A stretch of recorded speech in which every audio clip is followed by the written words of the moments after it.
आप सब। मैं लोकृति आपके सामने एक बार फिर से उपस्थित हूँ कुछ खट्टी मीठी बातें करने के लिए। आशा करती हूँ आप इस लॉकडाउन में घर पर होंगे, सेफ होंगे, सुरक्षित होंगे और अपने परिवार के साथ जीवन का आनंद ले रहे होंगे। आज मैं आपके सामने उपस्थित हूँ एक शॉर्ट स्टोरी लघु कथा के साथ, जिसका शीर्षक है महामारी और प्रेम। आज न जाने क्यों सुमन को उठने में देर हो गई, मगर उठने के बाद आज उसने जो देखा वो पिछले शादी के 10 सालों में आज तक कभी नहीं देखा। इसलिए वो आश्चर्यचकित थी। घर बिल्कुल साफ सुथरा सजा हुआ और उसके पति विशेष न जाने क्यों आज रसोई में कुछ पका रहे थे और साथ ही बच्चे भी उनका हाथ बटा रहे थे। वो बस देखती ही रह गई। अपने सामने सुमन को खड़ा पाकर विशेष ने हंसते हुए कहा, गुड मॉर्निंग मैडम, तो उठ गई आप? हाँ, उठ तो गई, पर ये सब क्या है? आज कुछ खास है क्या? उसने आश्चर्यचकित से होकर पूछा। हाँ, खास तो है। आज की तारीख याद नहीं? नहीं, आज न ही हमारे शादी की वर्षगांठ है और न ही किसी का जन्मदिन। जाओ जाओ, ज्यादा दिमाग पर जोर मत लगाओ, जल्दी से तैयार होकर आओ। आज हम सब जमकर साथ में नाश्ता करेंगे। बच्चों ने भी हामी भर दी। लगभग वही 10-15 मिनट के बाद सुमन तैयार होकर आई तो डाइनिंग टेबल देखकर बहुत खुश हो गई। और हो भी क्यों ना, वो बिल्कुल रेस्टोरेंट के स्टाइल में सजा हुआ था और मेनू कार्ड देखकर तो उसकी हंसी ही छूट पड़ी क्योंकि उसमें सिर्फ 2 ही व्यंजन थे और नाम सुनकर आप भी हंस पड़ेंगे। विशेष आकृति पराठे और दम आलू झाल। अब भला आप ही बताइए, पराठे के साथ सब्जी और सब्जी के साथ पराठे ही तो खाए जाते हैं, तो फिर मेनू कार्ड की आवश्यकता क्या थी? तो फिर सबने नाश्ता किया, बच्चों ने प्लेट लगाई और नाश्ता शुरू किया। नाश्ता खत्म होने के बाद आखिर उससे नहीं ही रहा गया और सुमन ने पूछ ही दिया, इतने ज्यादा प्यार का कारण जान सकती हूँ? सच, कई सालों के बाद इतना प्यार देखकर बहुत भावुक हो उठी थी वो। उसे माँ की याद आ गई और उसकी आंखें छलछला उठी थी। विशेष ने उसे गले लगाते हुए कहा,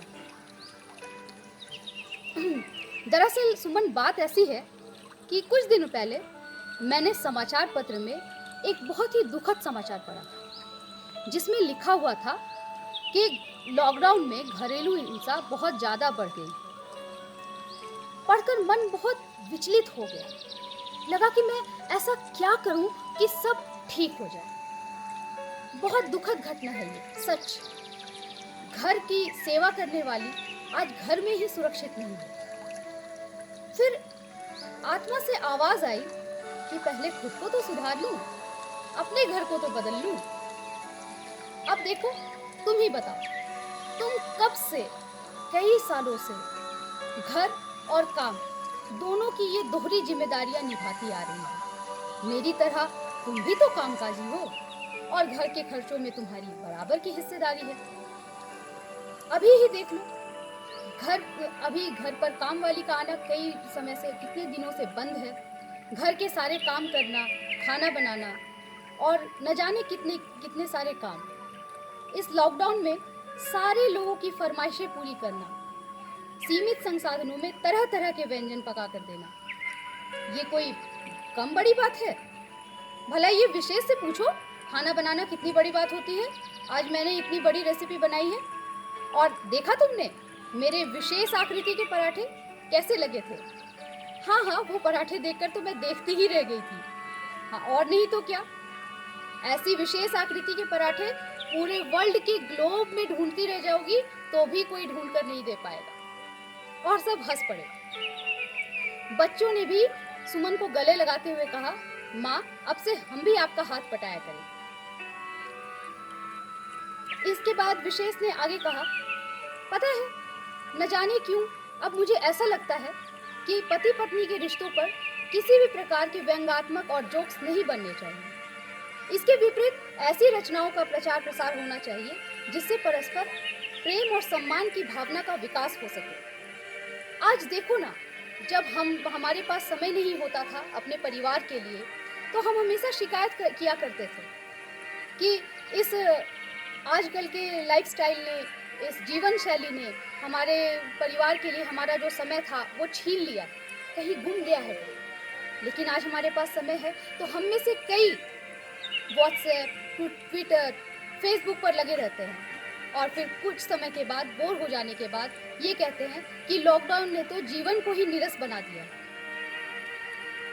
इतना कहते हुए विशेष ने सुमन की आंखें बंद कर दी और उसके हाथ में खुद का बनाया हुआ एक कार्ड रखा और गमले का एक फूल दिया उसे और कहा, शादी की वर्षगांठ की ढेरों शुभकामनाएं। सुमन फिर चौंकी, अरे वर्षगांठ?